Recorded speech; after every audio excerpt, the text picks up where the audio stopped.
pledge allegiance to the flag of the United States of America and to the republic for which it stands, one nation, under God, indivisible, with liberty and justice for all.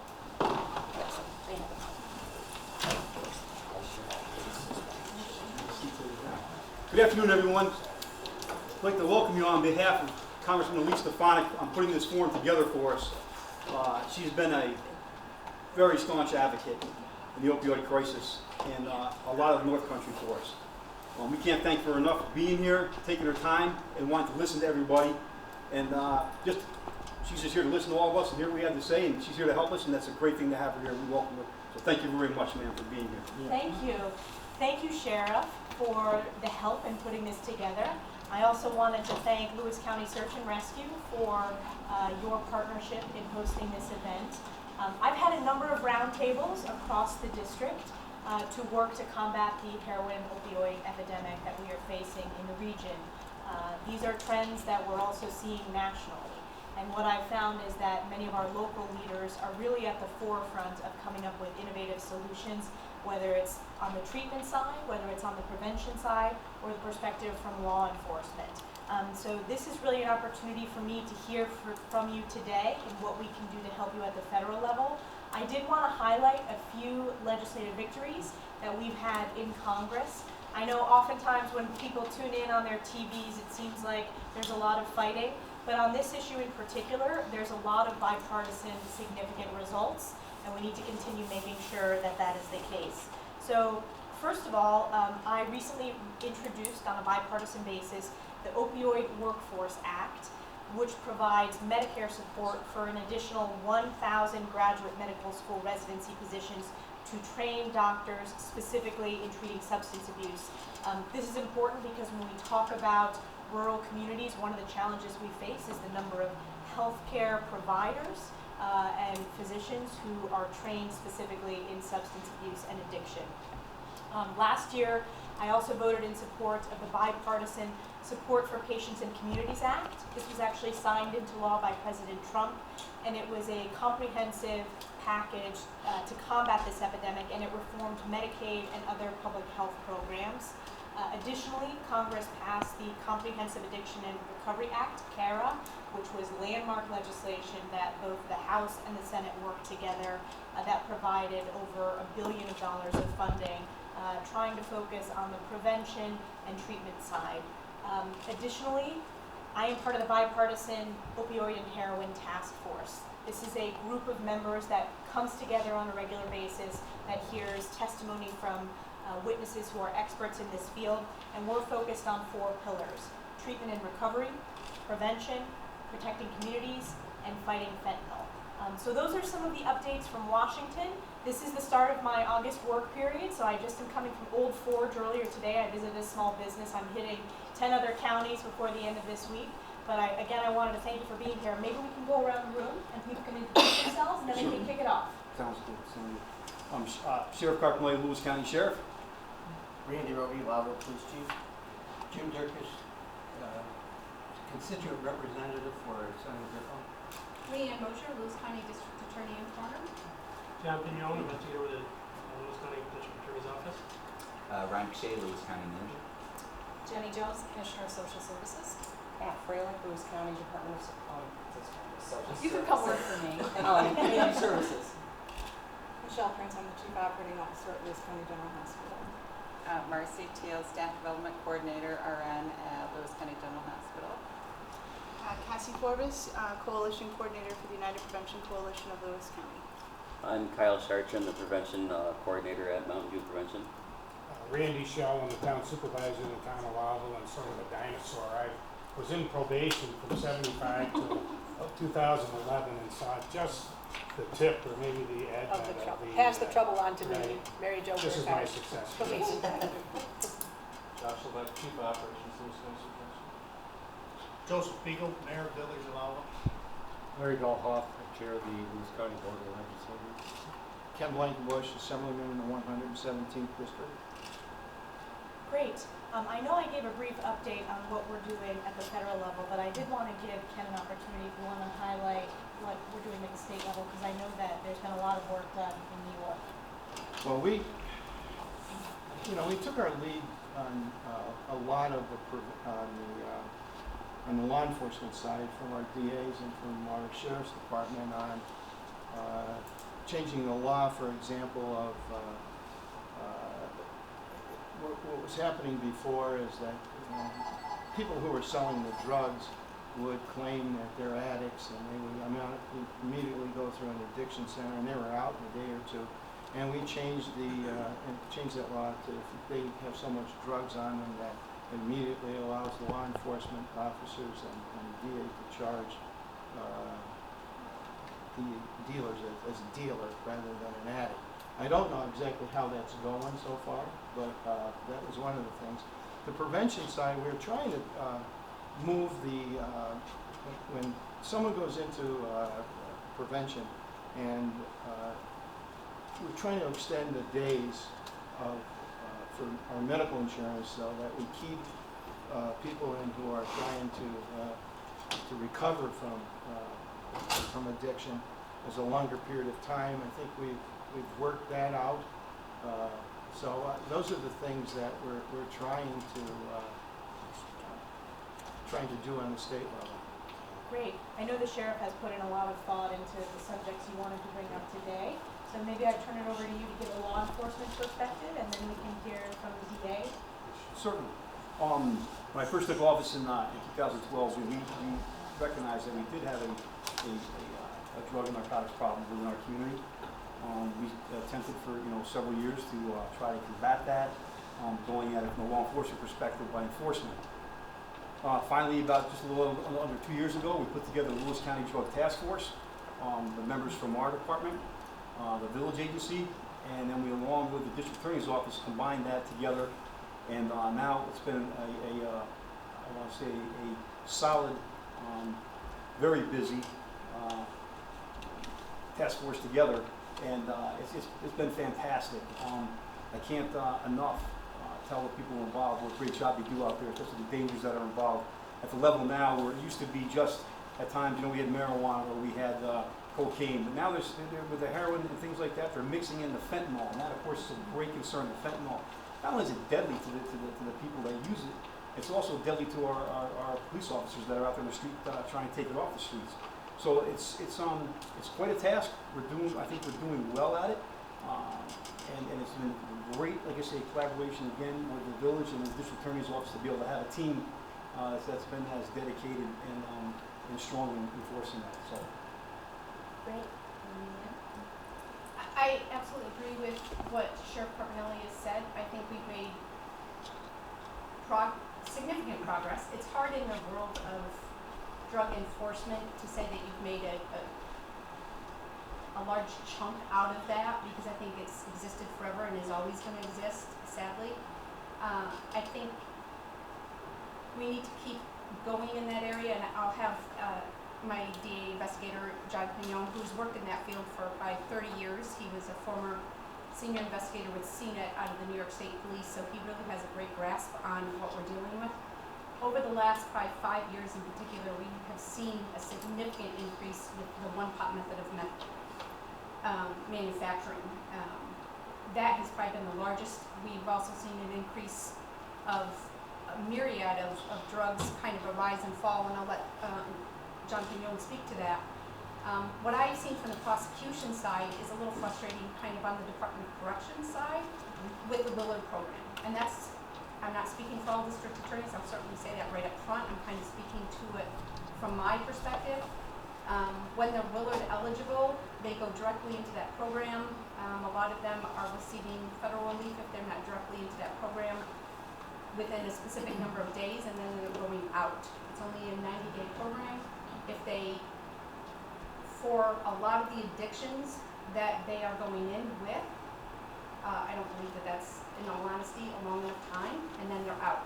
So the idea behind the Willard drug program is treatment, which is excellent. But they're going, just like you're trying to receive, because of the insurance issue, a longer treatment period for people not in the Department of Corrections. I don't know that anything can be done about it. It certainly is something that, at least from a personal perspective and what I'm seeing, individuals who are going to state prison for either a possession or a sale charge and have that problem and are being offered that program, it's pretty much guaranteed. If they are mandated that program, they're getting that Willard program. That would be something that'd be nicer to see either after a few years in prison instead of right up front, and they're getting offered that program, and it's not as an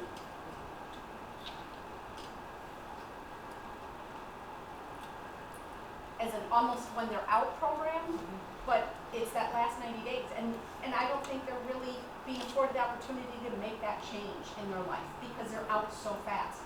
And then there's very little watch for them afterwards except for parole, which does a great job of trying, but that is not a long enough term program for some of these new drugs and new addictions that are grabbing such hold on them. And Mountain View and everybody can talk to who are in the treatment side of it is that that's not a great length of time to really get you onto the path to recovery. And I think that's part of what I see.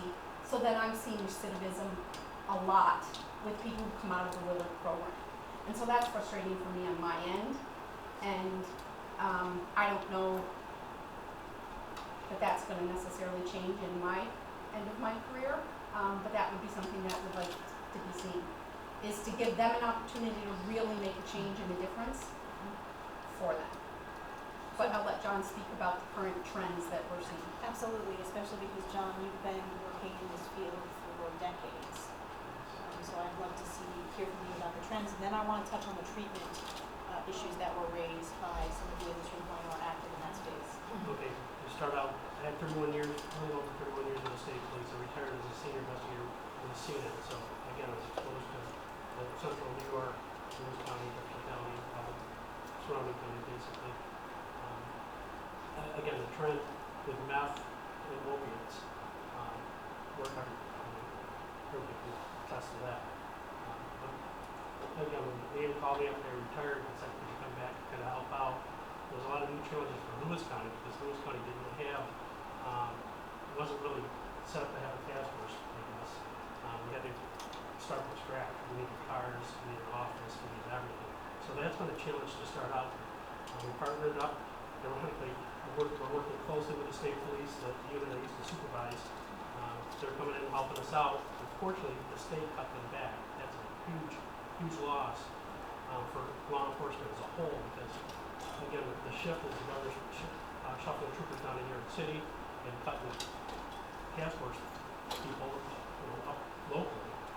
So, again, we're trying to work around that, which I put a strain on the sheriff because I have to borrow his investigators and I have to go to the Belleville PD just to go out and do operations, and we just don't have enough guys for that. So that's been some of our challenges. Again, we were able to manage to get a few cars. We're up and running. We're going. We partnered very closely with EPA, with the state police, the sheriff's department, Belleville PD. So we're moving in a good forward direction. As far as trends go, late last year we were working a case with the state police, and we took out a significant drug dealer in this county. He was bringing kilos of heroin, fentanyl, and cocaine into Lewis County, and it was getting distributed locally. And it was, again, a population of 27,000. It's just unbelievable this much drugs was coming through. Again, we had a chance to do through the DEA and through the U.S. Attorney's Office, and we got a good handle on it for some of the stuff that was going on. And again, it's just volumes were coming in. After that drug dealer was taken out, the trend shifted. Everything started moving to, again, the drugs were local, so now we have to go to a source city. Again, the trends were going to Utica. Then we partnered with the state police to try to resolve some of our issues with our people going to Oneida County or to Utica to pick up drugs.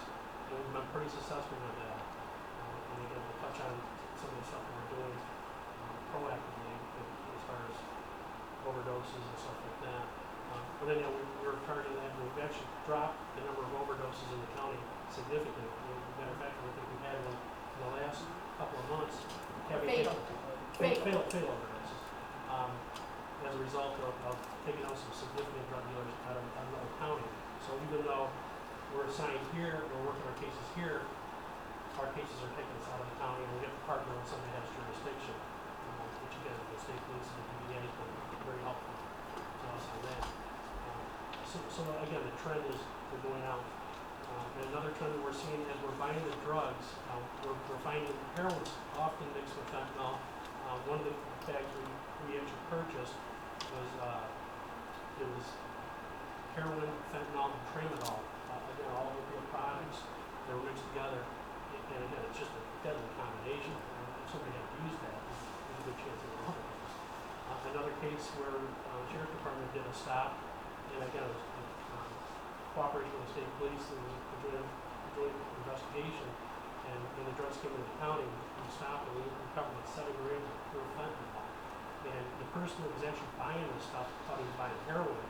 He would have injected it with a bag of heroin. He would have done. And he was actually thankful to us, believe it or not, that we had stopped him from using it. So, again, he didn't know who he was purchasing, but that's the issue with this overdose, is you don't know what you're buying. The stuff is cut in different things. And one of the other things that we've kind of initiated, we were doing monthly meetings, law enforcement meetings. We invite the state, the feds, the sheriff department, the PD, the district attorney's office, and we actually have HIDA come up. There's HIDA units in different areas, and we share all the information, trends that are going on around us. So we're reaching outside the county to figure out what could be coming into this county and how we're going to work on that. In these meetings, we've also invited public health because we want to get a little more proactive. We realize we can't arrest ourselves out of a situation like this, so we get treatment involved. If we have an overdose, we're trying to, we haven't quite got there yet, but we're trying to get like a team together where maybe law enforcement with some type of rehab can go out to the house and just do a knock and talk and say, hey, we're here to help. What can we do to get you in a better direction? It's not always about putting the handcuffs on somebody. So, and again, we're still kind of working on that, trying to get some type of protocol in place for that. But again, we're trying to be proactive with all this stuff. So that's what we're going with. And I will ask John if he somewhat agrees with me, but I would say one of the trends we found in the last 2 years is the number of guns that have been added to the finding of narcotics. Probably prior to this, we didn't see a lot of guns. I mean, everybody kind of has guns, they have shotguns and rifles, but we're finding handguns involved with our guns, and that's a significant concern for the officer safety in particular, but we're finding them under seats, cars, in homes, under pillows. Yep.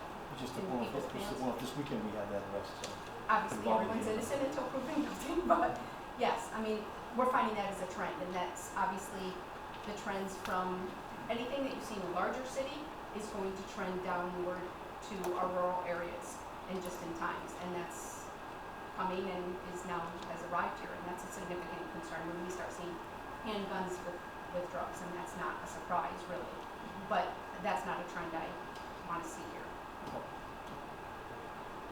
Other comments from law enforcement perspective? Chief, did you have anything to add? One thing I was going to mention, when we were tracking, we had 2 fatal overdoses in December. We had 2 more fatal overdoses in March. Things that, and we had a bunch of other overdoses that weren't fatal in between time. I don't have exact numbers. I think somewhere between 20 and 30, I think we've had total of 4 deaths since December. So it's something. Other than that, pretty much pretty everyone's it. One of the things the chief is doing is anytime law enforcement in this county has an overdose of some type, it gets funneled through him and it's all being tracked through HIDA. There's a program in place and we're sharing that with public health, we're sharing that with other agencies. Again, if there's a spike in Oneida County, that's shared with us. Or if there's a spike in Jefferson County, that's shared with us. So everybody's starting to track this, kind of give us a handle on what's going on, what the trends are in a given area, or if it comes down to one dealer may have not caught his heroin properly, but put fentanyl in it, which can cause a spike in overdoses. And we're kind of getting real time with this stuff now, so we know that it's happening in Oneida, and then if we can track some of the stuff that's going on in the surrounding county, then we have an opportunity to try to head it off a little bit. So, at least we have an idea what's going on. Shifting to the treatment part of this epidemic, one of the concerns that I continue to hear across the district is the lack of treatment facilities, the lack of long-term treatment programs. There's a very effective program up in Saranac Lake, St. Joe's Addiction and Recovery Center that I've been to a few times. And what they really specialize in is that long-term treatment program. They also have a particular program for veterans who are struggling with addiction. So I'd love to hear from some of the treatment experts here and some of the community leaders what Lewis County is doing to address the treatment challenges. So, speaking to the treatment side of things, we sincerely rely on other counties. Locally, we have an outpatient substance abuse treatment center that also serves Jefferson County as well. But if we're looking at any services along the continuum of care, from detox to long-term residential, we'll have to coordinate that with an external source in another county. As well as the challenges of access. So say for example, you require certain detoxification, there's a waiting list because those detox centers are serving much more than Lewis County. And again, we're challenged by the length of time necessary, and then obviously how to hand that client off in the continuum so that they get the support necessary for success. So that's a challenge here. And I think that kind of the district attorney and the sheriff have alluded to is it's really about working with the support services that you have. So we can obviously target and look at substance abuse services, but if you're looking at an individual and you want to position them for success, you really have to ensure that they're connected to housing, food, employment, and support services such as self-help, outpatient services, and rent assistance, because you can have somebody go successfully through treatment, but if they return to a home that they, or not to a home, you're kind of setting themselves up for failure. And I think a lot of the time that in the scope that we're talking about, since really the opioid crisis came to the forefront, there's been a very narrow and necessary lens on a portion of substance abuse. And a lot of times what we'll see is right now we're graced or blessed with some financial support through grants or kind of other opportunities that Lewis County wouldn't have had access to without this lens. But sometimes the reality of accepting those dollars is based on workforce. The identified workforce is a significant problem here. So it's great to have these dollars, but if we don't have a provider or if we don't have enough staff, it kind of gets lost. Or the challenges of being rural, sometimes that isn't appreciated or understood by the funders. So it's absolutely great that we have this opportunity, but if you can't get the client there because there isn't transportation, it kind of misses the mark. And I think that one of the things that I want to absolutely recognize is the fact that we can concentrate on a certain population of addiction. Addiction starts way in the school systems. It starts with kind of gateway things. It kind of progresses. And sometimes we're challenged because a lot of effort's going in here, but in lieu of prevention, the dollars aren't there to support that. So that's a challenge. But I think that what we've been here in Lewis County responding is it's going to take a village, seriously a village. So it's about coordinating with people in this room, law enforcement, the school districts, our board of legislators, our county departments, the community-based organizations. It's really a partnership in order for us to successfully position somebody for success. And then also recognizing that sometimes the client or the person that needs the help isn't ready. And sometimes that's hard to see. It isn't an assumption that somebody that you see that's in a hurting way actually has an understanding of how bad they're hurt. So it's a juggling act. But again, I'm certainly grateful for the opportunities these dollars have given us at the federal and state level. Absolutely awesome. But sometimes it's frustrating when you can't access them because you don't have a workforce, you don't have access to the services that they're supporting, or the wait list and things like that. Yeah, I have a question for you. We really live in a region. I mean, you can talk about different counties, but, you know, we're small counties. We really live in a regional setting. What can the state do to help? You're talking about having trouble with funding. What can the state do to ease that? So sometimes when the state comes with help, it isn't necessarily well thought out. So, I'm sorry, it is what it is. You asked, so I'm saying. No, I Yeah. agree with you. And I do, most of my career has been in substance abuse, so I kind of speak to this. But I can tell you that I got into this field, and all the counselors that I've supported and employed over the years got into the field to help. And the amount of paperwork, the amount of quality assurance review, the amount of regulations that you have to, and I'm saying that it's important, but it just seems a bit over the top. And I'll be honest with you, the reason why I kind of left the field is because I didn't feel I was helping any longer. And I was spending so much time ensuring that if Office of Medicaid come into and did an audit, I was spending so much time on those records, I wasn't able to serve the clients that I served. So that's a big problem. I'd like to, not today, but I'd like to get together with you and talk to you about that, the regulations and everything else and the paperwork, because just like the Congresswoman, I mean, I go to Oneida County, Jefferson County, St. Lawrence County, same problem. Yeah, it is. There's no, you know, and so we ought to be looking at that for next session. I would love to chat with you. That would be awesome. From the social services perspective to the state, you know, I've heard length of time in treatment and how long it takes, and that's certainly true. But I want you to realize at the state level that many of these people are in long-term treatment, and then the room and board costs are covered by public assistance funds. And in New York State, the counties bear the lion's share of that cost. These are people without their children, they're safety net individuals. So with that rebalancing and allowing more funding from the state for family assistance, as that caseload plummets with our good economy, our safety net costs are increasing dramatically. So I think there could be some help from the state on that when I'm looking at how they reimburse that. You know, in Little Lewis County, I have 132 people on some kind of public assistance. 8 are in substance abuse treatment or unable to work because of that right now. So, and if you take that 132 people, a lot of them are children. So we have a big problem, and they stay for a long time. And to the other issue of the length of time, Leanne alluded to 90 days in Willard, but when I have people in halfway and three-quarter houses, I have people that have children, and their children are in foster care.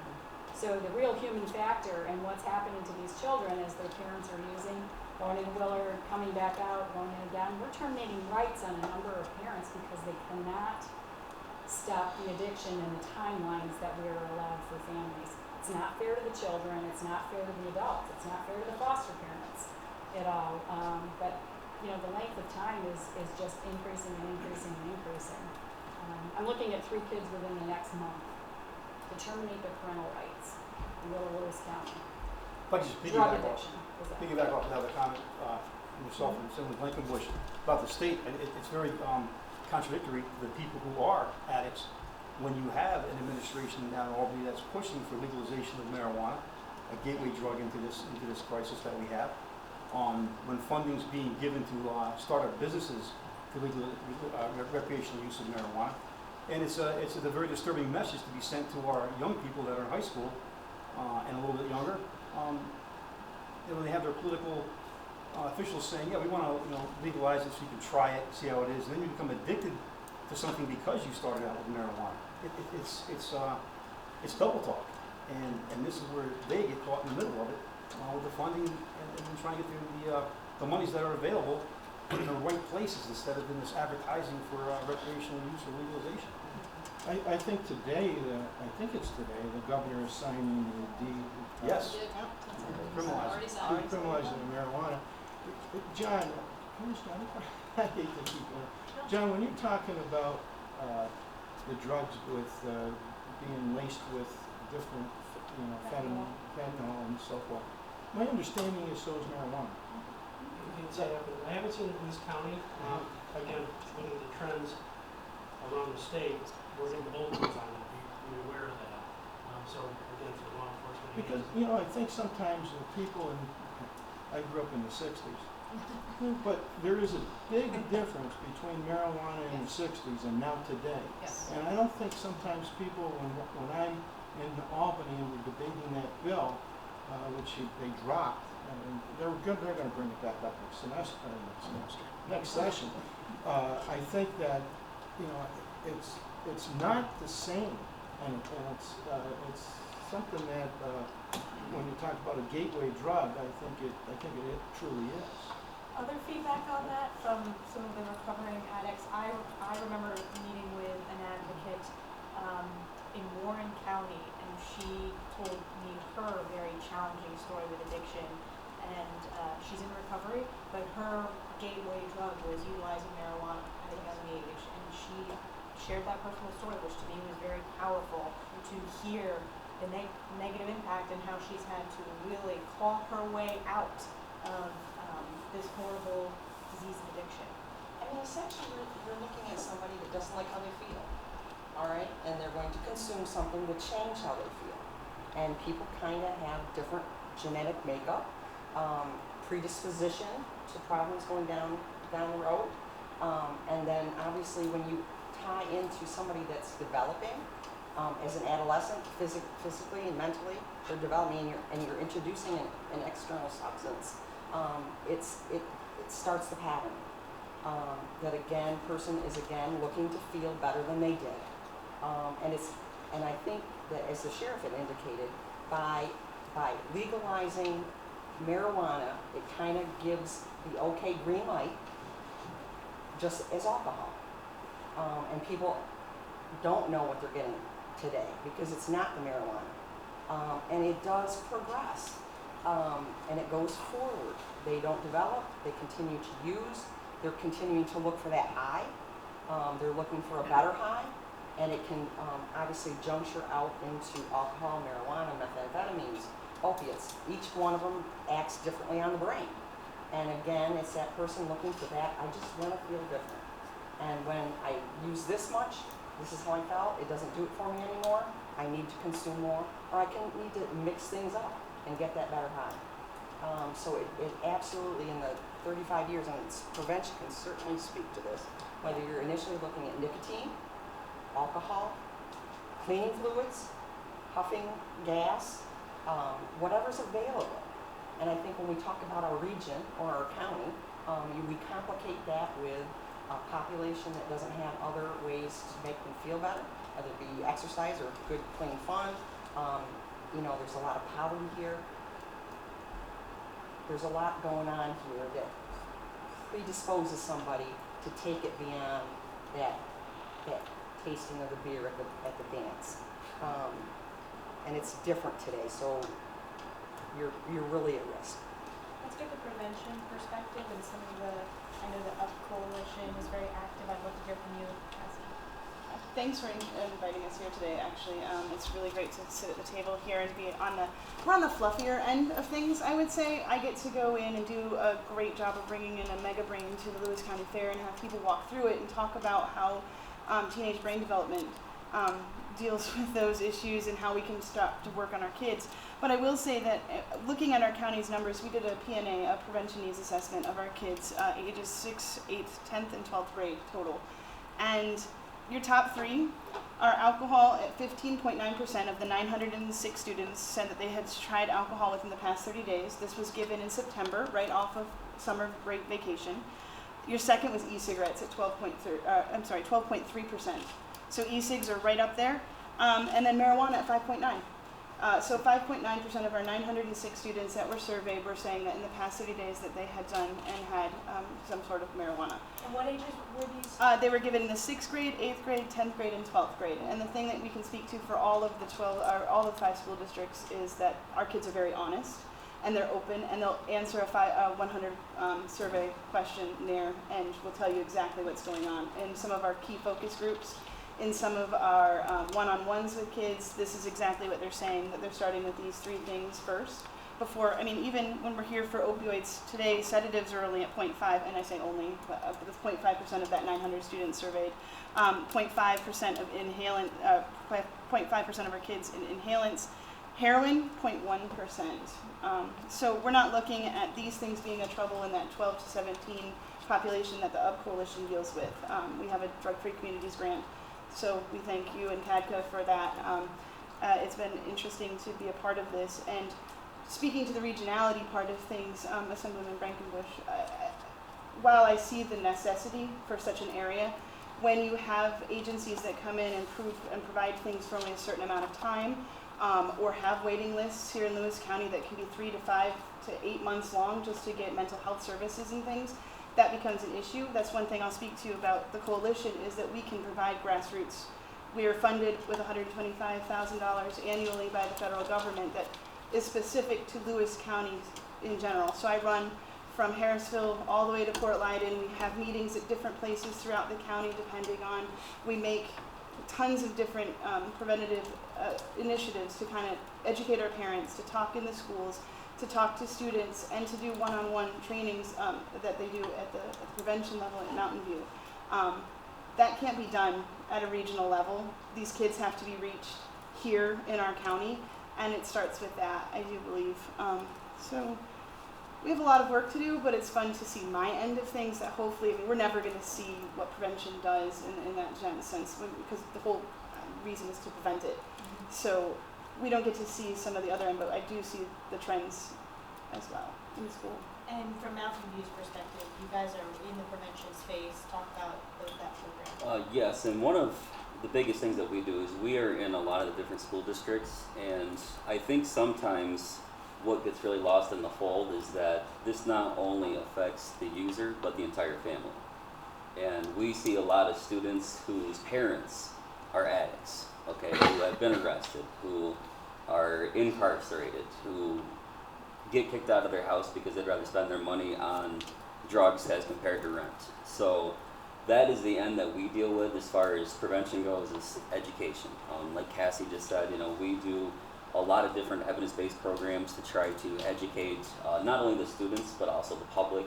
We go to a lot of PTO meetings. We go to a lot of different open houses with parents. We have a room called the Hidden Mischief Room to educate the parents on all the latest drug trends, where the students are hiding stuff, you know, because a lot of people, I'm going to throw out a number, know the number 420, but they don't know the number 710. Okay, 710 is the latest stuff as far as the dab goes, the shatter, the wax, and if you flip 710 upside down, it stands for oil, and how you use that stuff is with a device called an oil rig. I would say that probably 85% of parents have no clue of anything that I just said. So that is one aspect that we look to do. Like I said, we try to stop it before it starts, which is the true mission of prevention in general. And as Cassie said, it's not just the opioid epidemic, obviously, at that age, but it all starts with alcohol. You know, alcohol, tobacco, and marijuana are usually the main 3 drugs that we see anywhere from grades 6, 8, 10, and 12. And before I started working in Mountain View, I was over in Jeff County for 13 years, and I will say in that county, it was the same thing. The number 1 drug of choice for 99.9% of people under age of 21 is alcohol. Number 2 is usually tobacco, and number 3 is usually marijuana, usually in that order. So we do a lot of counseling with students. I know for myself personally with students that the opioid epidemic does reach them.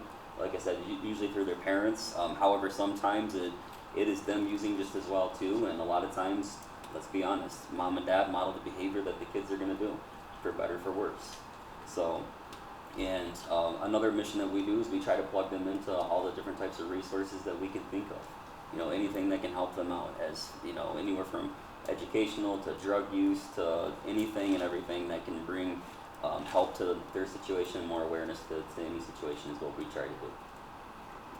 I want to add, I know I'm going to cite this as well, is the fact that in my work with Mountain View, I had an opportunity to go through the files of those that had been involved in the 5 school districts. And one of the disturbing trends that I saw as I was looking through these files is the typically, 50% of the 9 out of 10 times what brought the student to Mountain View was anxiety, depression. That's really what was identified either by the student or by the teacher that made the referrals. That was pretty consistent. And what was kind of disturbing is that there was actually a couple cases where if I didn't know the age of the person of the file, I would have thought them older because of the extent of their substance abuse. It was very disturbing. And these were regular users at a young age those files were methamphetamines or cocaine. And you think, put that in proportion of the county that we serve. But again, when I talk about a person, I don't like how I feel. I'm depressed, I'm anxious, and this takes that away from me. So a lot of our efforts is to connect those in the school districts via Mountain View school person to the local mental health providers. And again, you're looking at resources. You're looking at a delay. And again, we have a triage system, but again, we got a lot of need and not necessarily a lot of spots. Other folks who haven't had a chance to share their input. Well, I'm gonna just piggyback off of what everybody here has said, because once you end up on probation, once you end up in the criminal justice system, and more times than not, there's an underlying substance abuse issue that brings them into our system, and way more so that when Randy can speak to his 30 years at the probation department, and I can tell you that from the beginning of time, 1975, 1980, we dealt with alcoholism. That's basically what we dealt with. We still deal with alcoholism. We haven't cured that. There's still a great need for inpatient for simply alcohol troubles, but it's so much more complicated now. And I'm going to kind of even skip over the marijuana part, because alcohol and marijuana tend to be the same sort of troubles. But when you start using cocaine, and you saw we had some cocaine issues back in 10, 15 years ago, but now with heroin and meth, it's not, you can hardly explain what you're going to see when you're in the field, when you're out there. Our officers are in a whole different situation than we were when we first started out. I make a joke about it, okay, because when we started here as probation, we didn't have pepper spray, we certainly didn't wear bulletproof vests, we didn't have handcuffs, we had very little self-defense training. We used to carry dog biscuits with us, okay? That was our defense mechanism, because that's as much as we were afraid of back then. And it's so different now. It's so much more complicated. And our job as probation officers, we work with every single facet here. We're really doing the dirty work. We're doing the nitty-gritty. We're there pounding the pavement every day, trying to stay one step ahead, trying to help that person get from out of jail to treatment with 2 babies, no food. Yeah, it's such a challenge every single day that when you ask that simple question, like what can the state do? Geez, I wish there was a simple answer, you know? But yeah, there's an awful lot of things that the state doesn't think through, because they're not down in the trenches. The folks that make laws and make changes aren't in the trenches. They don't think it all through. They don't realize what ramifications are going to result. And that's why I think one of the lessons I've taken away is this isn't a one-size-fits-all fix. It's very complex, and every community is different. And providing federal dollars at the local level so that the people that are closest to the crisis, because it's different in Lewis County, frankly, than it is in Warren County, in my district, which is different than Clinton County and Jefferson County and St. Lawrence County. And each of the initiatives that we've been able to fund with federal dollars, they're all a little bit different, whether it's the drug-free communities or, Messina has a really innovative anti-opioid, anti-heroin program that federal dollars were able to support. So what I try to propose at the federal level, and we have invested, is increasing the federal dollars, but letting the local communities figure out how to make those investments. If I could add something to federal dollars, we have a high percentage of our community that are on Medicaid. And Medicaid reimbursement affects every single one of our operations. The search and rescue that's on the transport, Lewis County General Hospital when they go to the, treatment or mental health afterwards. The Medicaid reimbursement rate is not high enough in order to keep this whole system afloat.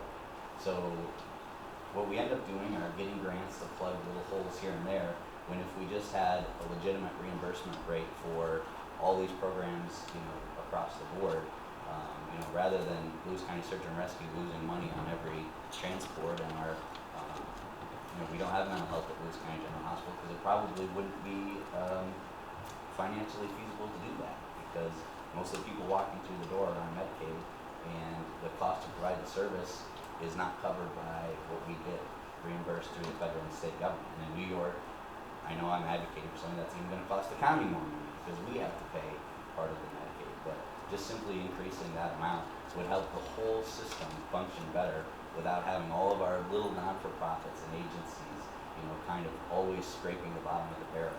If we just had a fair rate for the services we're providing for Medicaid, I think that would help a lot.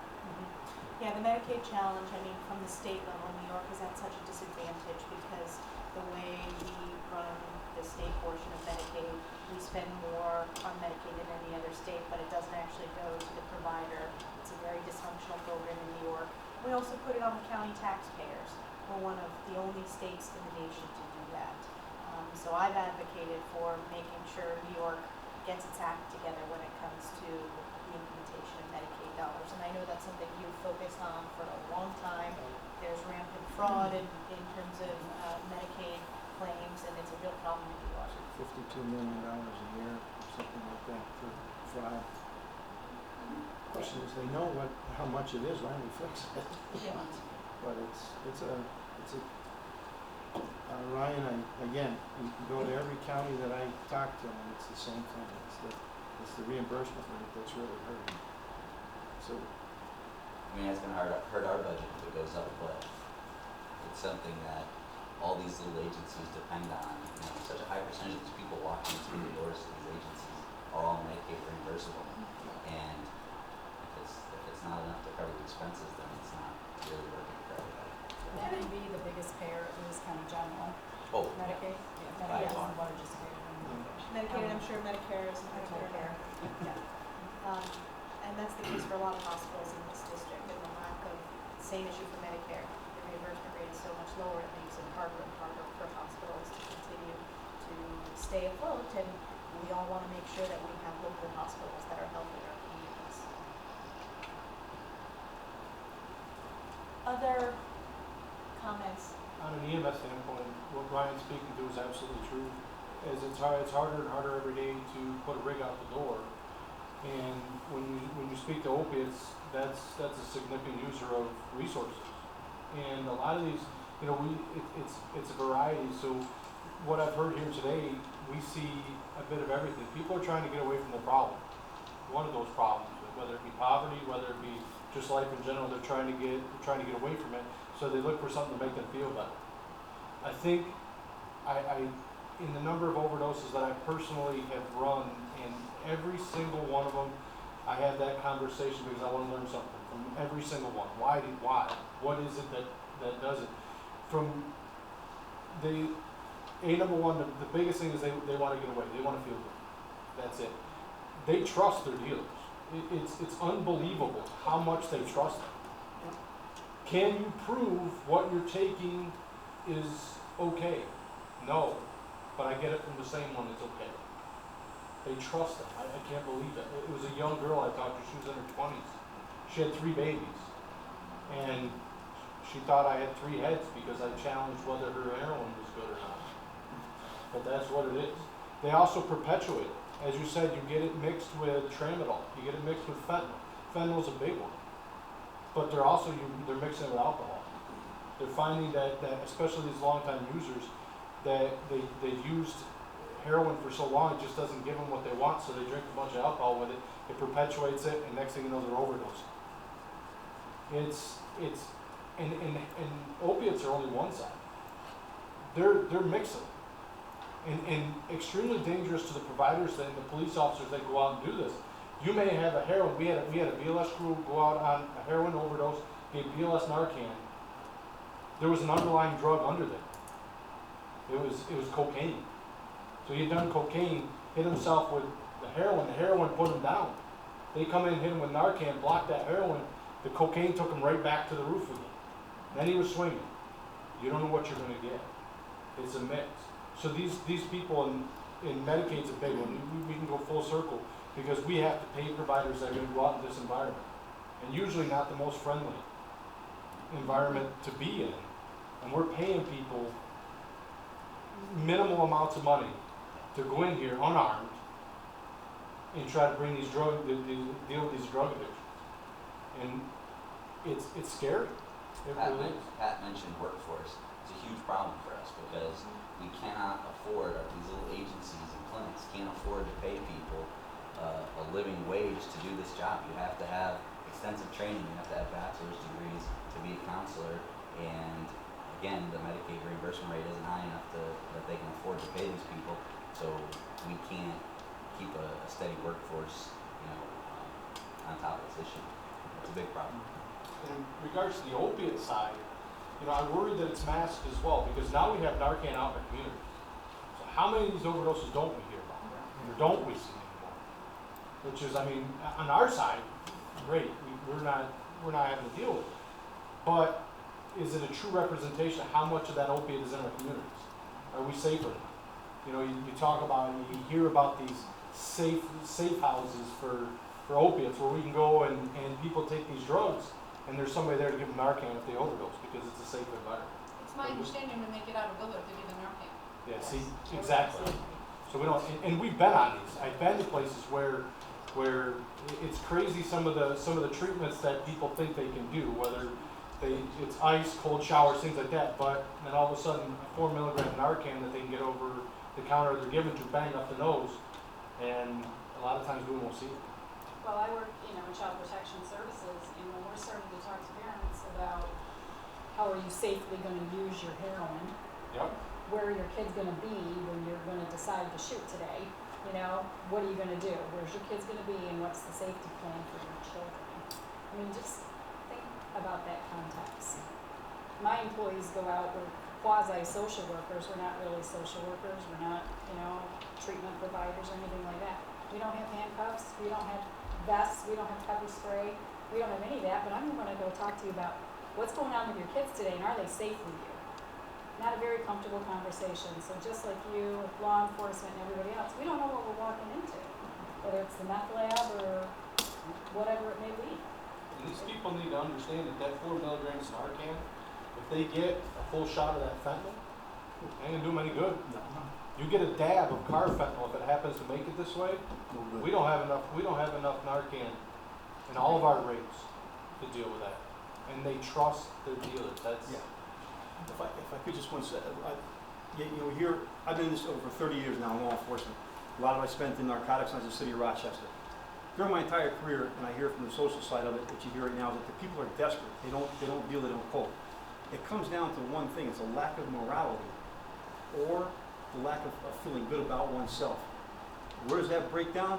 The breakdown is the family unit. It's the breakdown of churches that we don't have a lot of anymore. How do we as this group here today, how do you fix that?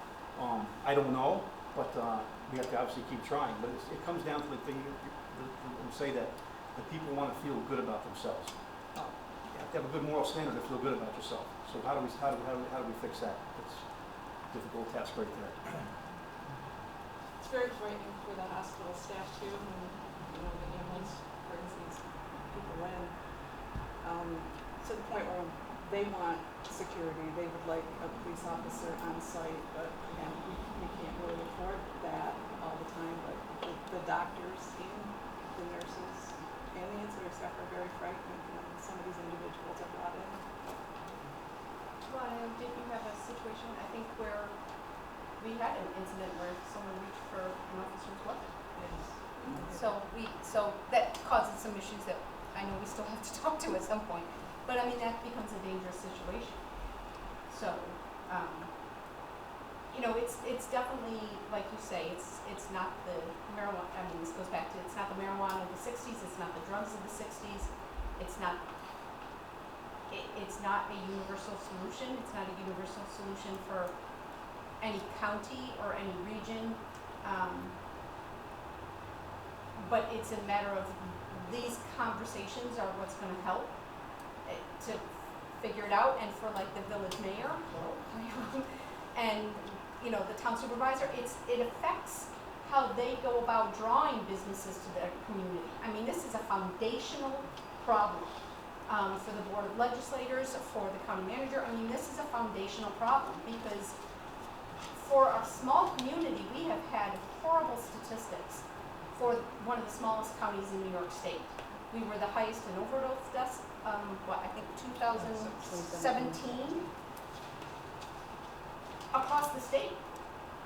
And that's that is not a foundational statistic. You want to draw businesses to your community when we can't provide safety to our citizens. And everyone here is wanting to offset that statistic, offset that basic need for our community citizens. But our problem, I think, comes down to really resources.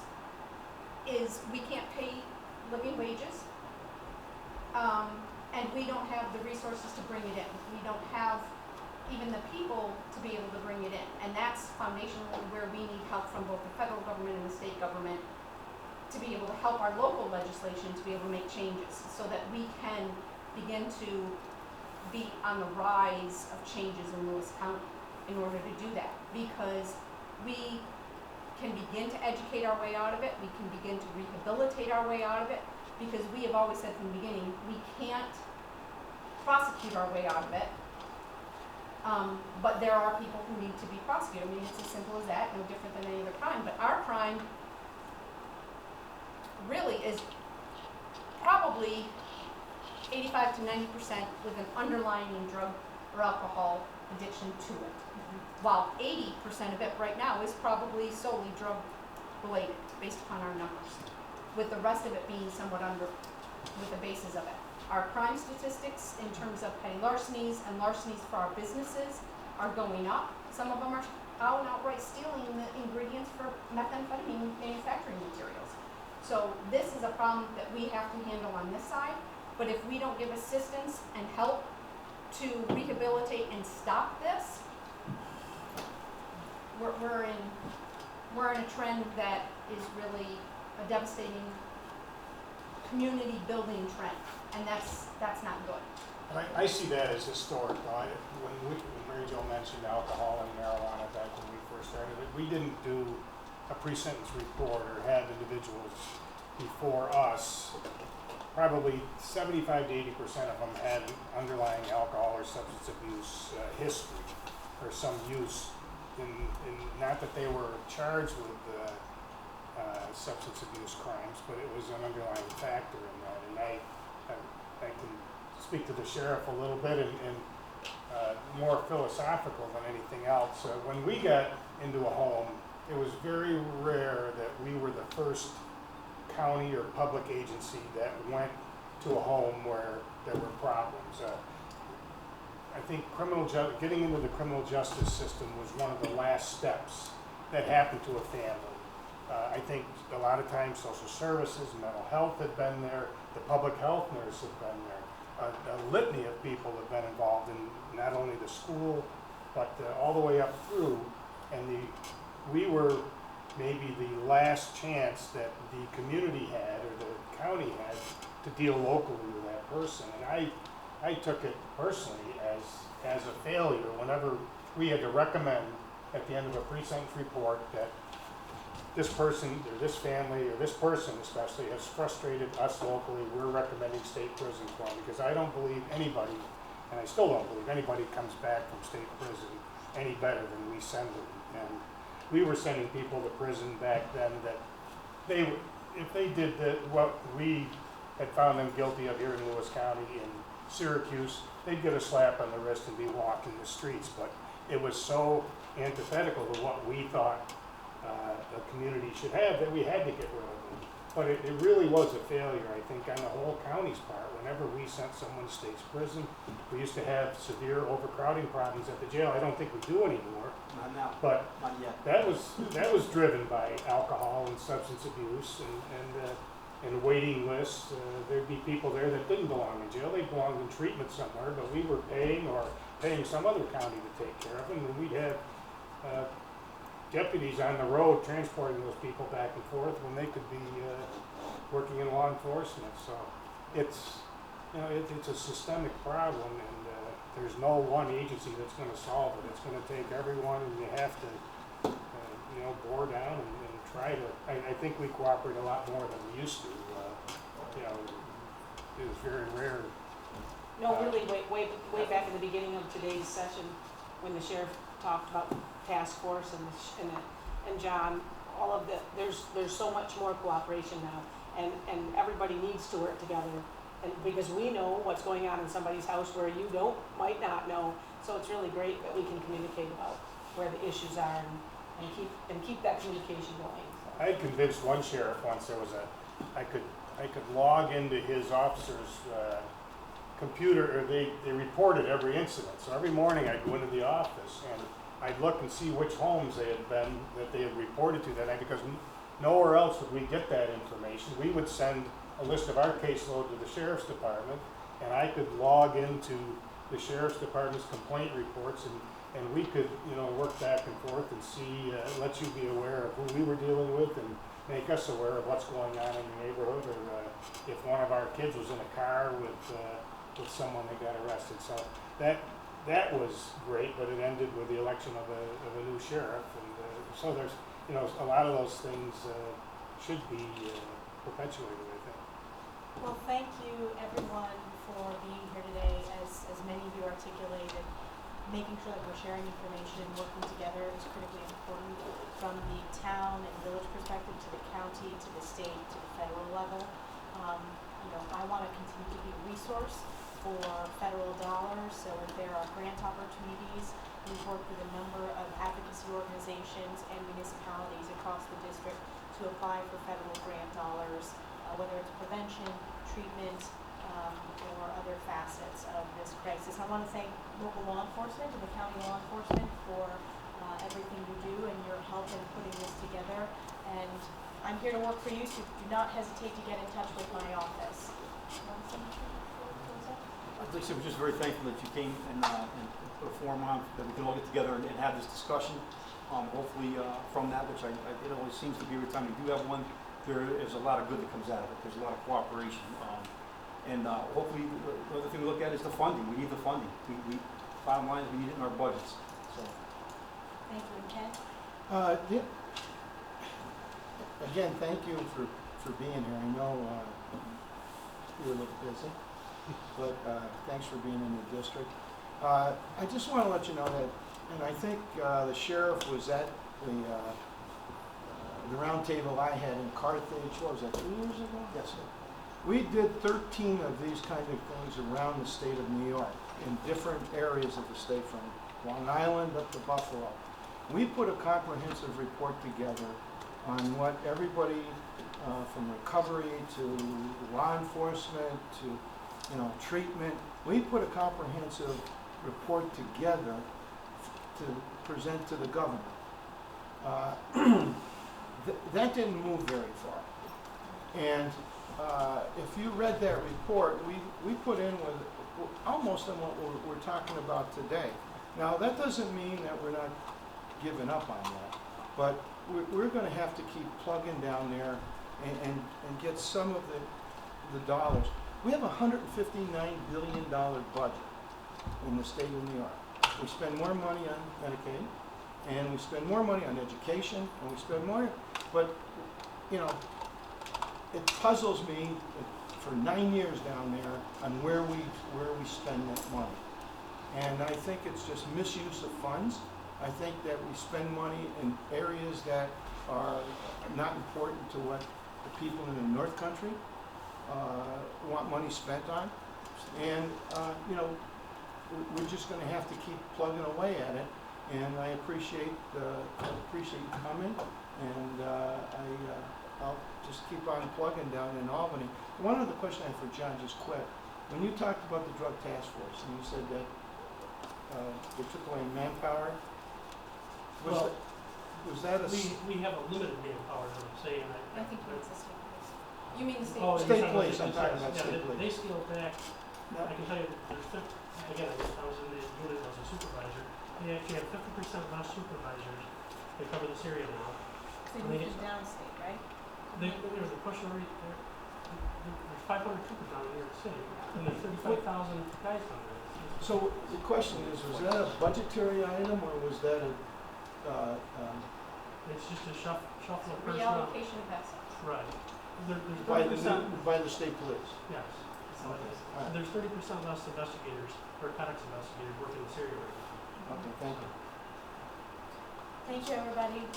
Please follow up with my office. Mary Jo heads up this region of the district. She's out of Watertown, but she oversees Jefferson County, Lewis County, St. Lawrence County.